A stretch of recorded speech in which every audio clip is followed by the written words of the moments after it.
Normally at this time every week, we welcome on our friend Dave Trubert at the Kansas Policy Institute. He's the CEO there. But change of course this week. By the way, hope you had a great Labor Day weekend. Let's say hello and good morning to the president of the Kansas Policy Institute. James Franko is joining us on KCMO Talk Radio, and that's because they've got a great event coming up in a couple of Saturdays.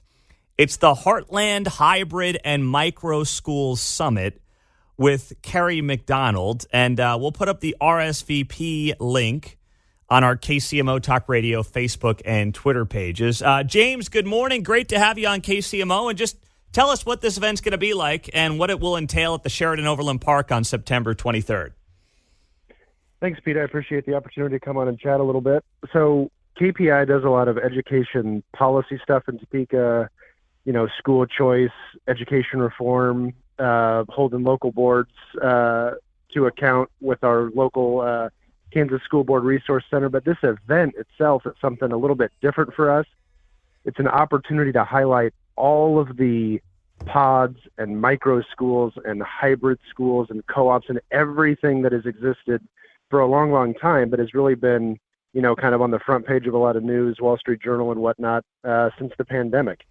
So a great opportunity to talk a little bit of policy, but honestly not much, but more about how to start micro schools, what the heck they are. It's one of those things, everybody's got a different definition, but learning from the people who are actually running these schools all across the middle of the country. Mm-hmm.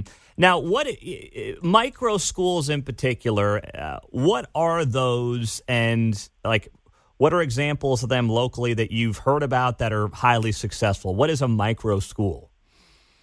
So on one hand, I want to go for the definition from the Supreme Court about, you can't define it, but you know it when you see it, kind of a thing. But the way I think about it is micro and hybrid are on some level interchangeable terms, but it's everything between a traditional homeschool around the kitchen table and a full-time brick and mortar private school, right? So it's anything that runs that gamut. So it could be, the micro could be something that is, 10, 15 kids, in a church, at a community center, maybe even at home, across a few different families.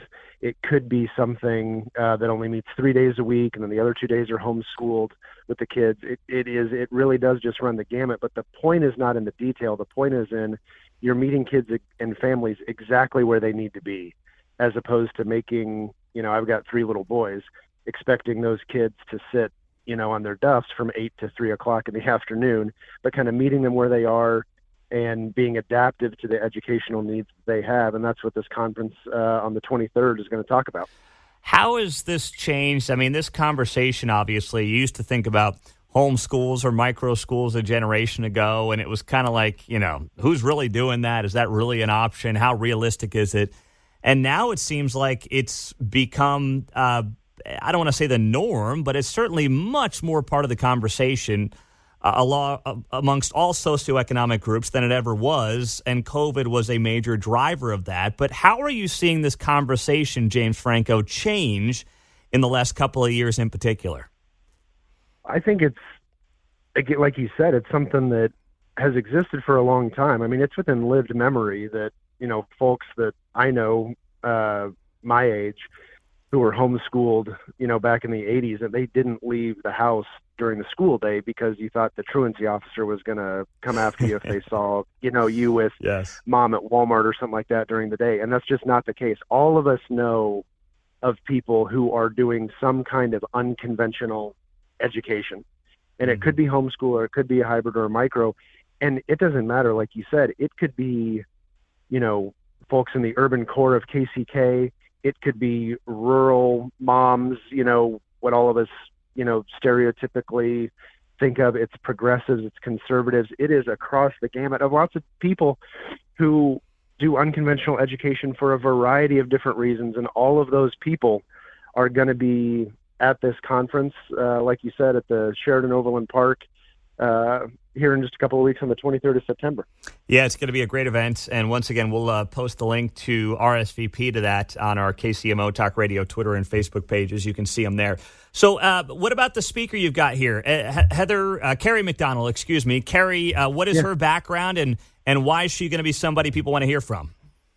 So she writes for Forbes, FEE, which is the Foundation for Economic Education. She is, she's got a podcast. I mean, heck, everybody's got a podcast these days. But, so she's kind of our headliner because she writes about what she calls edupreneurs.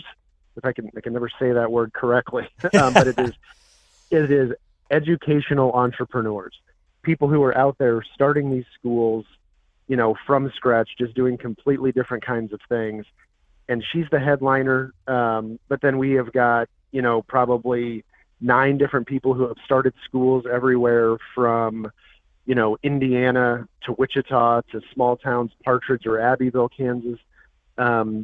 We've got academics. So depending on what you want to hear, we have got lots of different people who are going to be on a handful of different panels and different discussions talking about these very things, including how homeschool itself is moving from that kind of, stereotypical, mom around the kitchen table to homeschoolers who are using tutors. They're going to co-ops, all of those different kinds of things. So Carrie's the headliner just because of her reputation kind of in this industry, if we can call it that. But we're going to have a lot of different folks, and we've got some good sponsors.